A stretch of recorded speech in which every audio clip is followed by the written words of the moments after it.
Hello hi మామ అందరికీ. ఏం లేదు మామ, షవర్మ తినబోదని చాలా రోజుల నుంచి ఇండియాలో ఉంటే ఊరికే తింటుండే. సో యూట్యూబ్లో చూసి ఒక చిన్న ఎక్స్పెరిమెంట్ చేద్దాం అనుకున్నా. సో అందుకని ఫస్ట్ రుమాలి రోటీ చేసుకుందాం అని చెప్పి అట్లా ఒక బాల్స్ చేసుకొని పక్కకు పెట్టుకున్నా. దాన్ని ఇప్పుడు ప్రొఫెషనల్గా చేస్తాడు కదా మామ, అట్లా చేద్దాం అనుకున్నాను కానీ బిస్కెట్ అయింది. సో అవి చూడండి మామ, నా రుమాలి రోటీ కాస్త మధ్యలో జినిగిపోయి ఏదో ఎత్తుల కోసం అట్లా ఎగిరిద్దాం అనుకున్నా కానీ రాలేదు మామ. మరి రెండు బొక్కలు నాట్ రోల్ రోల్ బొక్క కాదు బొక్క. పడ్డాయి. ఇక దాని మీద మనకి ఎట్లా ఒక కడాయి లేదని చెప్పి ఒక బౌల్ ఉల్టా బోర్లు ఇచ్చి అట్లా వేసినాం అమ్మ. దాని మీద వేసిన బొక్కల రోటీ. అది చూడరు మామ, రుమాలి రోటీ అవుతుందా రుమాలి రొట్టె అవుతుందా మీరే చెప్పండి. చూడండి అది ఎట్లా అయిందో. రుమాలి రొట్టె ట్రై చేయండి మామ, ఇది ఒకటి. నెక్స్ట్ చికెన్ తీసుకున్నాం మామ, చికెన్ ఫ్రై చేసుకున్నా.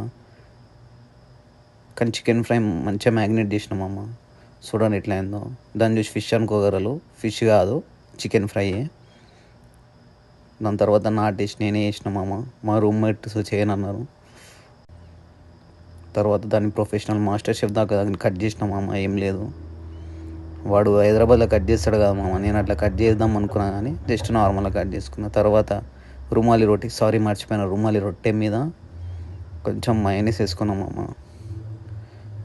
ఈడ మయోనీస్ అంటే డబ్బాలు ఉంటుంది మామ, అది అంత కాసు ఉండదు. సో మళ్ళీ ఒక టమాటా సాస్ వేసుకున్న, దాని మీద కెచ్చప్ అంటారు మామ, కెచ్చప్ వేసుకున్నాం. ఇప్పుడు దాని మీద కొంచెం చికెన్ వేసిన, మయోనీస్ వేసిన, మళ్ళీ కొంచెం టమాటో కెచ్చప్ వేసిన. దాన్ని ప్రొఫెషనల్గా ఫోల్డ్ చేద్దాం అనుకున్నా కానీ రాలేదు మామ. అందుకే నార్మల్గా ఫోల్డ్ చేసుకున్నా, తిన్నా మామ. ఓకే, బాగానే ఉంది, ట్రై చేయవచ్చు.